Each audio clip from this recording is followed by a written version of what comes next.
So আগতে আপোনালোকে ভিডিঅ'টোলৈ মন কৰক, তাৰপিছত বাকী কথাখিনি কৈ আছো।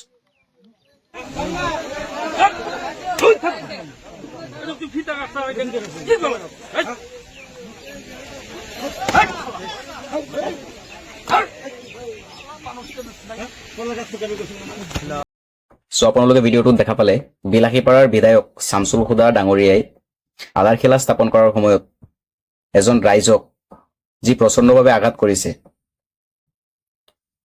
এখেতৰ ভুল আছিলে, আধাৰশিলাৰ স্থাপনৰ সময়ত যি কলপুলিটো আছিলে সেইটো একচুৱেলি সৰু, সেই সৰুৰ কাৰণে এখেতক আঘাত কৰিছে।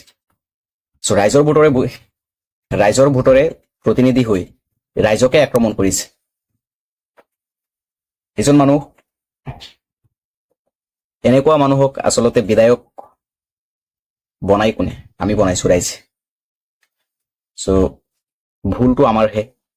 এনেকুৱা মানুহক যেতিয়া ভোট কালেকশ্যনৰ কাৰণে যায়, মোৰ মতে লাথ মাৰি খেদি দিব লাগে। বিধানসভাত সংবিধানৰ নামত শপত খাই এতিয়া ৰাইজকে আক্ৰমণ কৰিছে এই মানুহজন। এখেতক মোৰ মতে এৰেষ্ট কৰিব লাগে।